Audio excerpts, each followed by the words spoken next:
Hi, everyone, and welcome to the Pattern Breaks Facilitator series, where I chat with a seasoned creative facilitator, and they'll take you through a pattern breaking technique for you to do in real time or when you have the time.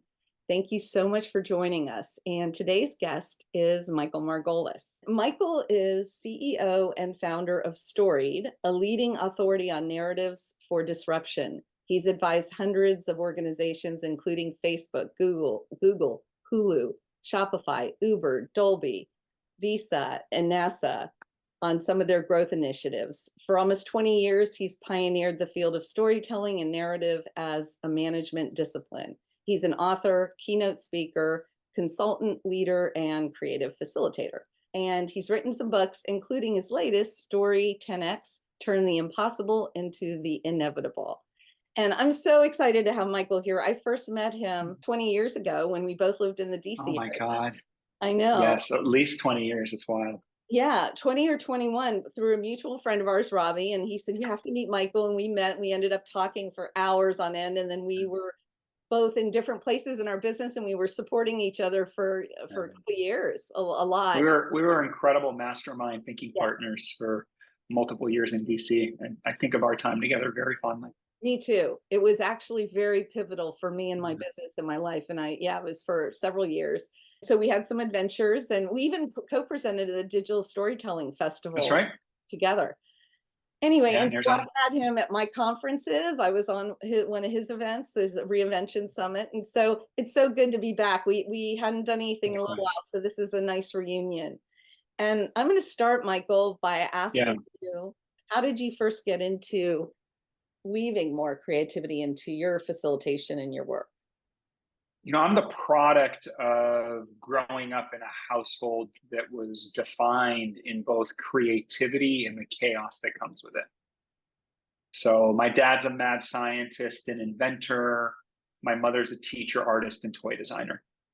We had a lot of freedom to create and build every day. We were constantly building things. My mother had a name for it. She called it super junk, found objects and materials that we would build with. We would build worlds in a box for people's birthdays, anniversaries, milestones. We wouldn't buy them a gift, we would create them a gift.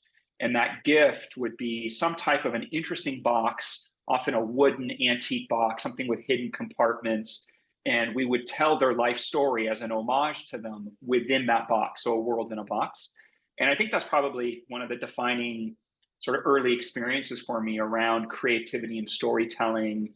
And it's deeply influenced me through the rest of my life and career, including then both of my parents, who are both iconoclastic, brilliant folks who also have each in their own way struggled with how to communicate their ideas and to get their new ideas to take hold, and sort of seeing their struggles and failures, of what sort of what comes out into the world and what doesn't sort of get traction and crosses the chasm has probably greatly influenced why I'm so obsessed with storytelling for disruption, right? How do you communicate anything that's new, that's different, that's complex, that's technical, things like that? What would you say some of your greatest learnings, or maybe one learning or a couple really pivotal learnings that you discovered along your journey that you would think somebody listening may benefit by? I'd probably start with no story is a straight line, because it's all about the twists and turns.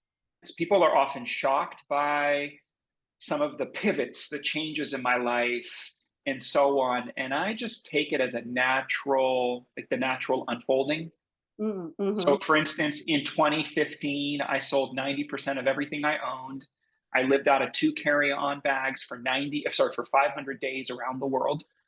And I spoke in about 15 different countries teaching storytelling. But it was also a time for me to go nomad, to strip things down. I sort of needed to get lost in order to get found.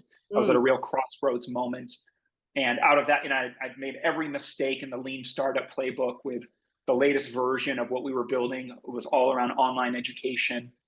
And things hadn't worked out, and I was broke, and I was stressed out, and I needed to press like reboot. So I did that then. Interestingly enough, full circle, last year we pivoted the business again in response to AI disruption. So when I saw ChatGPT, I do a lot of work deep inside Meta and Google and other big Silicon Valley companies working with their product teams. And so I really understand kind of the leading edge of technology and where things are at and where things are going. And when I saw ChatGPT, that was an evolutionary forking moment in human evolution. That's how I interpreted it. The implications of that for storytelling are boundless. And I realized that my business, which had been professional services consulting to a lot of these companies, I didn't want to be in that business anymore. And instead, it was time to start productizing the IP and democratizing the methods. So we went through a big pivot last year. I mean, in the last 6 months, was pivoting the business. I had cancer and got through that. And I became a new dad and the birth of my daughter. So you can't control what happens to you, but you can control the story that you tell about it. So I'm constantly working with the material of my life. Mm-hmm. And it's one that means there's constant reinvention and evolution that I'm working in service to. And how can I be true to myself and also be of best service to the world? You're never limited by a story that you're telling yourself. There's always a new possibility. And so sometimes if we don't break our own patterns or have our own disruptions, life gives us those disruptions. Exactly. I love what you're saying. And it reminds me of the following paradox, which is, so one of the things I'm really good at is how to make something out of nothing. Yeah. And that's a gift. And that's, by the way, the gift of any great storyteller. How do you take a mundane, ordinary thing of life and find the thing that's interesting in it? Or as Ira Glass says, great stories happen to those who can tell them. So making something out of nothing. So that's a gift, and it's also a curse.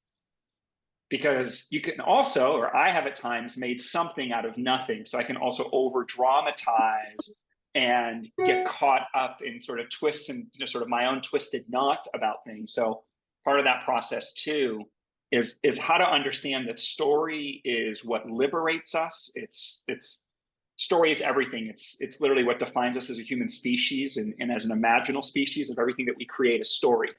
Like without a story, we are lost. And yet also within a story, how quickly we can be stuck. Yeah. And so it's understanding both are true, and it's developing actually storytelling agility in response to changing context, changing environment, which the world's doing a really good job of teaching that master class for all of us to learn right now. Yeah.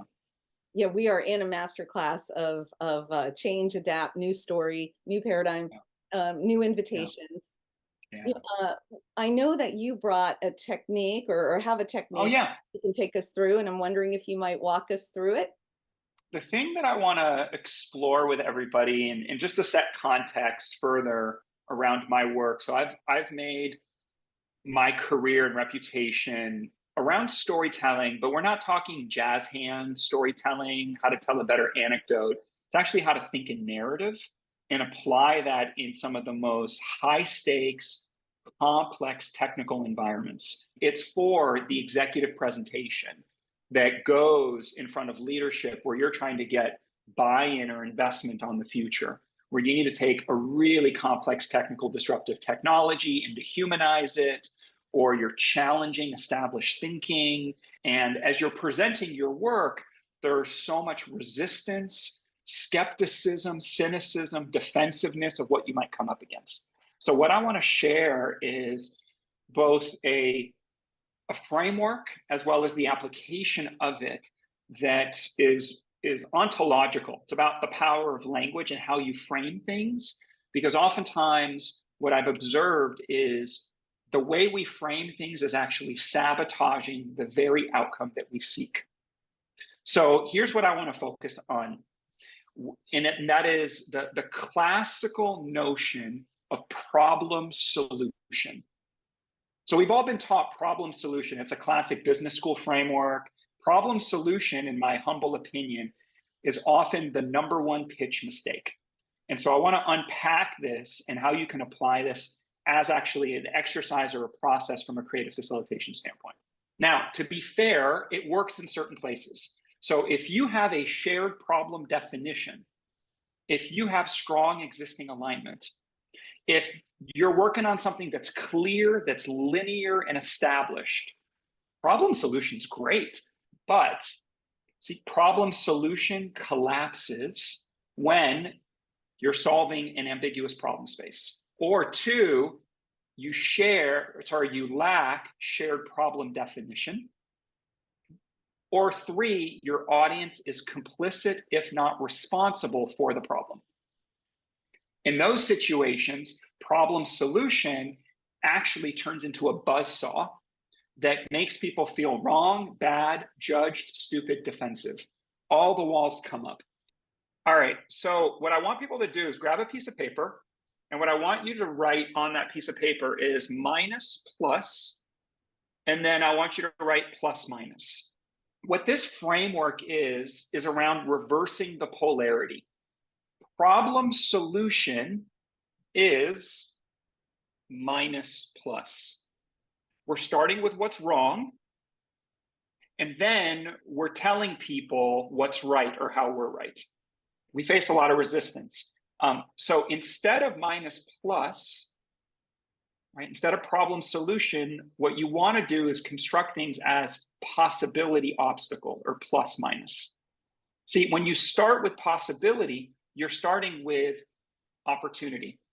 You're starting with capturing the imagination. Let's talk about what's possible and creating shared alignment around that, getting people intrigued, leaning in. And if you can create alignment around this possibility, now we have the shared intent to talk about the obstacles, the thing that stands in the way.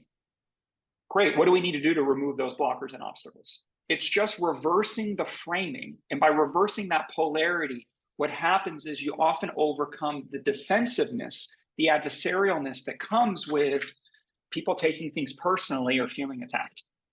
Solution plus, possibility plus, obstacle minus. And so really what I call this is taking a possibility first approach. Yeah. And the reason is because our society, we're obsessed with telling the story of what's broken, of what's wrong, with what needs to be fixed. But what often happens is we're not building it for idea adoption in terms of creating the receptive field that people can actually buy into it. Now, if you have a super logical problem solution, for instance, if I break my arm, we're not going to fight or debate much that the solution is, let's take you to the emergency room, let's get it x-rayed, let's put it into a cast. In those situations, great. Right? Problem solution has lots of use case applications. This is really useful, though, when you're dealing with something that's ambiguous problem space, that's contentious, you don't have shared problem definition, the audience is complicit or not responsible, where you need a little bit of nuance and tact for creating the receptive field and the buy-in. And when there are a lot of unknowns, like even if people are feeling great and they're just coming together, when there are a lot of unknowns and it's divergent space first and then convergence. And so when you A to B, you just stay in convergent, you do what works. But when you're in this place of all of the scenarios you mentioned, and then there are a lot of unknowns, that's when it's good to stay in possibility space for a while before you go right into what are the problems and here's what if this is going to work. What you're pointing out is problem solution is reductive thinking. And there's a time and a place for that. What can happen, though, with reductive thinking, in the same way that we say, if you lead with the data and the conclusions, a story is often dead on arrival, right? It creates all of this reactivity. By the way that we're framing things in a very reductive way, it's very constraining for people, whereas possibility obstacle is creating room and space, finding something for people to latch onto. And then if we go, oh yeah, I see that possibility and opportunity. Oh, you do too. Okay, great. We want that. We both want the same thing. Let's now talk about what stands in the way of us achieving or unlocking or accessing the thing that we both want. We've all been entrained this dominant way of thinking that's very reductive, which maybe worked great or worked better when we lived in a very predictable and linear world that things were a lot more in control. But in an environment where things feel out of control with so much uncertainty, so much flux, those narratives hit the buzzsaw. They don't stand up and face a lot of resistance. And you're coming from the default of possibilities, not the default of problems. Then when you do bump up against those problems, you can navigate more easily because you have the larger possibilities and the capacity to shift, pivot, rechange. When one possibility isn't working, or there are problems, or you can shift it. Well, let me riff off that a little bit more too, because that's how you and I work, right? So here's what I This is love why of we what talk for 12 hours, right? this is what I love of what you're bringing up, which is, so the challenge with problem solution, and in the specific use cases I've described, right? Certain places it's great. Problem solution, see, the problem is usually looking backwards. Okay, it's looking at what didn't happen. And we're looking backwards in order to move forward, whereas possibility obstacle is about looking forward and then going backwards. What do we need to ultimately close the gap on in order to fulfill more of that desired future? So that's another, not only do I talk about possibility first, I'm also more interested when we build narratives, we start with the future first. So instead of beginning, middle, and end, right, we go future, present, past. You always want to be looking at the vectors that are moving things forward versus constantly litigating the past. Because the litigating of the past is a big leak of energy that we're constantly caught in with conflict. And I prefer to look at things of, is it working or not working? And if it's not working, what do we need to do in order to get it to work? But we don't need to rehash what didn't happen or what did happen. What's more important is, what have we learned from it? How does it inform how we want to move forward together? Yeah, and then everything is meaningful if you can extract what you learned. And the rehashing is, I look at it as like trying to breathe life into a dead log. It's like, we don't need that. Instead, let's, how do we nurture the field of possibilities that we have Where just. do we want to get? Yeah, can't change the past. We can change our story about it, but the best way is, where do we want to go? This is an example of a big financial tech company and their SaaS platform. The problem was their sales of their core technology was flat or declining in North America and EMEA. And so the solution was, we need to hire more salespeople in emerging markets because that's the future. Okay, very clear, clinical, linear problem solution. Problem, sales are flat or declining in our major markets. So now we need to expand markets, and we're going to hire salespeople in those emerging markets. Okay, great. But does that motivate and inspire you to go climb that mountain, right? There's not much of a story to that. It's kind of pretty flat.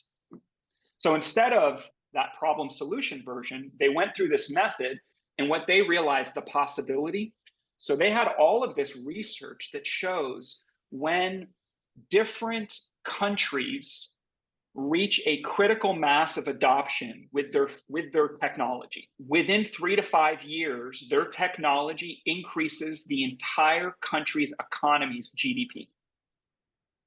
Right? Because their technology creates transparency in financial markets, it improves decision making, it does these things that basically creates a better functioning market. Okay, the possibility is, our technology literally advances economies and grows the GDP. So what then is the obstacle? Well, the obstacle is, how do we get our technology into the critical mass of key banking institutions and key government ministries of that country, so that there's the tipping point that country's economy and the way that their stock exchanges and so on are operating, where there's greater transparency of decision making and so on.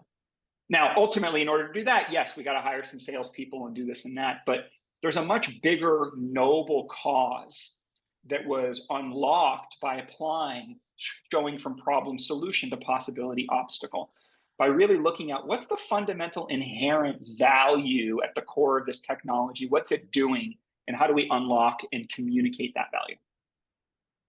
I love it. Yeah.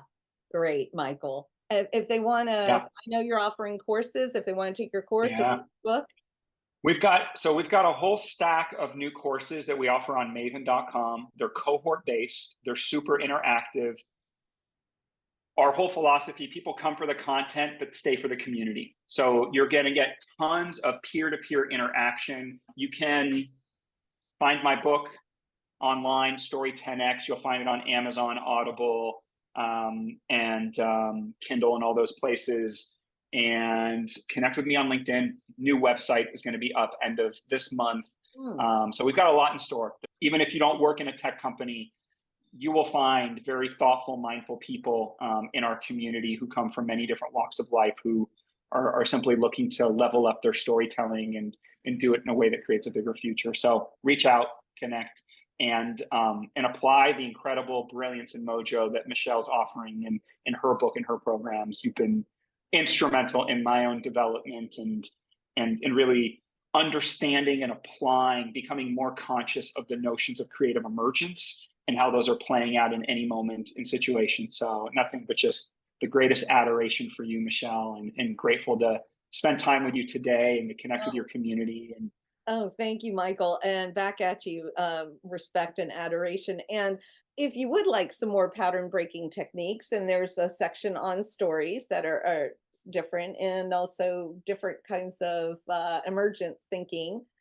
This is my book, Pattern Breaks, and where I share principles, practices, processes, some philosophies and approaches, and ways of holding and seeing the world, as well as focusing on you as a creative facilitator or creative human. Because when we feel more in touch with our own creativity, it's much easier for us to facilitate creativity. So thank you so much all for joining us, and I'll see you in the next video.